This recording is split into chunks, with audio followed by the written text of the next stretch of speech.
So this is my third video about the subject, Muslim Civil War. Maybe a bad name, I don't know. Anyway, I've been watching a video with Adam Garfinkel and I think it's quite interesting and maybe take up some topics that I didn't speak about and maybe have a different perspective, different view. I probably should say that I'm no expert and I speak very bad English and I probably have misunderstood what he said. Who knows? What he basically says is not that regional power is competing in geopolitics, although they do, and it's not about Islam, it's about failed states. And these states are, as I've spoken yesterday, Yemen, Syria, Iraq and Libya. And the reason why they have failed is because they haven't been able to meet the demand of the people, and also they have always been the weakest states in the region. So they have always had trouble, and now the pressure has just become too hard. And of course with Iraq we have the American invasion and following trouble. Some states have functioned, but some other states haven't functioned. Basically, I guess he means Iran, Turkey, Egypt and so on.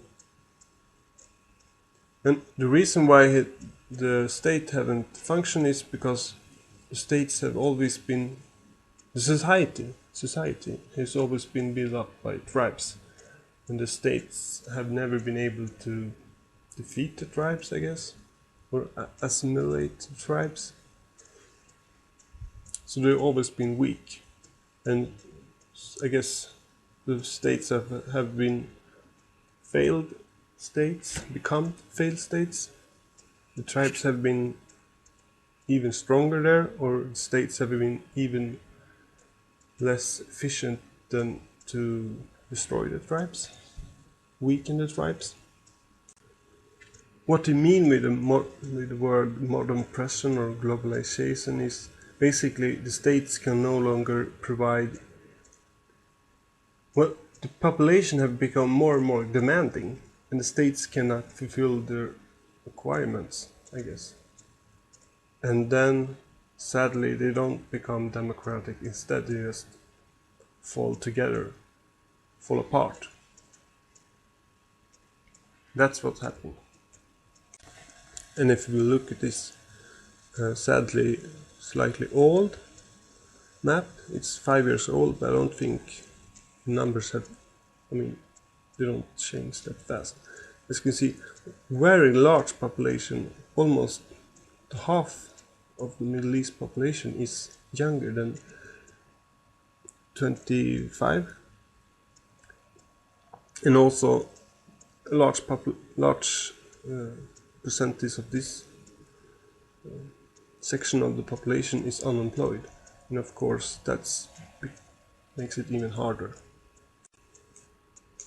And as you can see, in Syria, Iraq and Jordan the number is pretty high, Somalia too, Yemen very high, the highest number, Libya is slightly lower, but I guess it's a special occasion. Gaddafi wasn't a very good ruler after all. I was trying to get a map of the tribes in the Middle East, but it doesn't seem to be in the maps. I guess they are too complicated and I don't know. So I get this map instead, which just show the religion. It kind of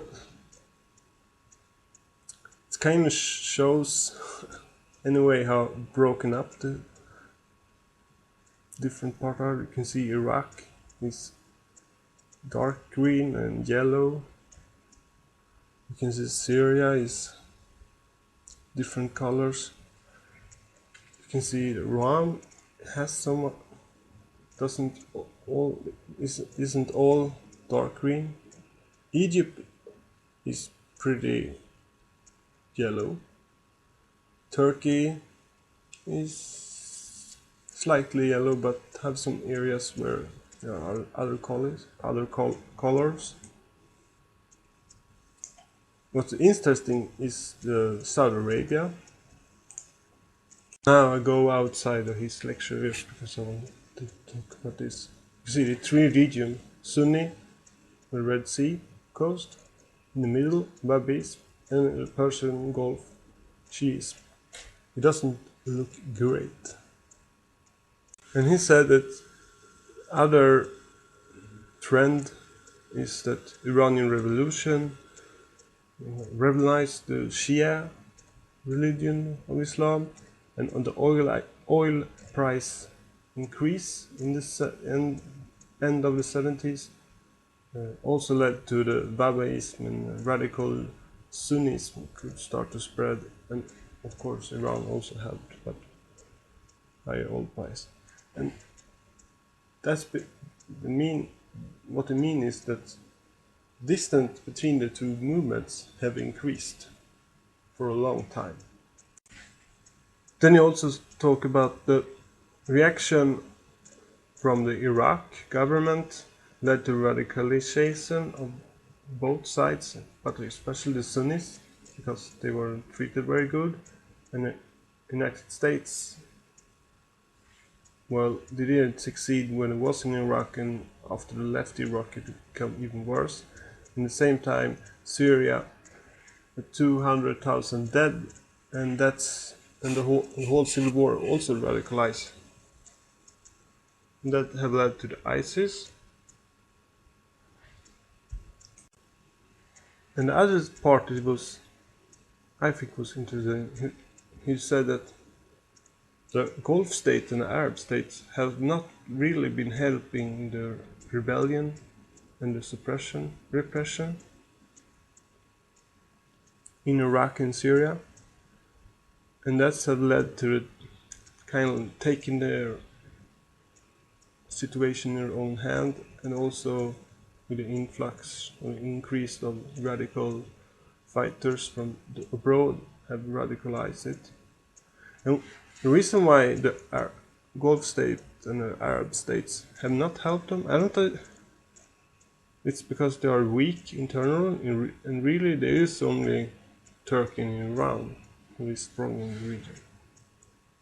The United States have not helped them either, or any other states basically. And the ISIS, he said, it's really weak, and it only appears to be strong because it's gaining territory and it's spoils of war to be shared.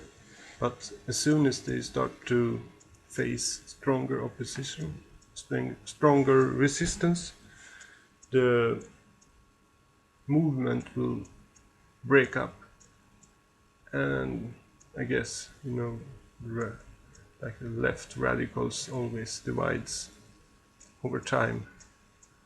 You have all these different kind of Stalinist, Trotskyist, and Leninist, and Titoism, and Maoism, and syndicalism, and anarchism, and all these different kind of communist, left, radical.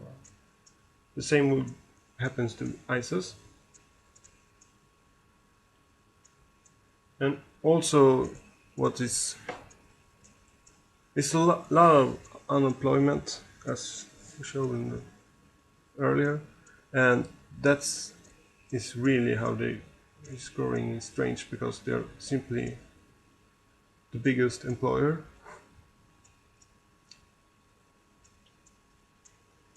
Also, there's a lot of class war, I guess. They're or more not class war, more of countryside against city. Richer cities. The countryside are not really liking the cities and the wealth in the cities, and a lot of it is just simply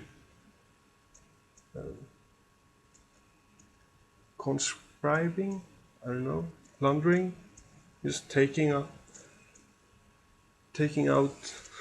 witches after the cities, robbing banks in Mosul. But he also said that ISIS is not a terrorist organization, it's actually a state, or wannabe state maybe. He calls it a state.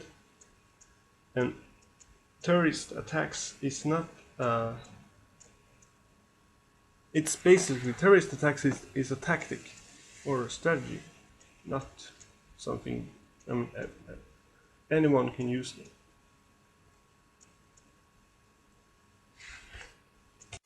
And here you can see the old Sykes-Picot agreement border. Well, I don't understand. This doesn't. Well, maybe this was. But anyway, this was a treaty who is basically the border have been built on, but this will not survive.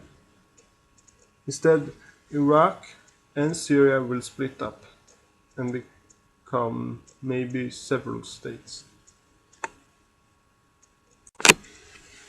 Basically, I guess something like this. Number one being some sort of Alawite state.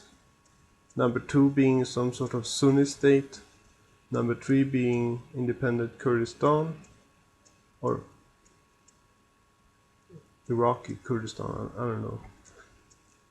Of course, it would only be Iraq's Kurds who will be independent. Maybe more people later, who knows. And fourth being the Shia in the south, Iraq. And of course, you can ask, Damascus seems to be pretty heavily controlled by the Assad regime, so who knows, maybe they will be part of the number one state, I don't know. You can also ask, would southern part of Iraq be part of Iran? Maybe, I don't know. It's possible in the future. I guess not, because corrupted regime doesn't like unions.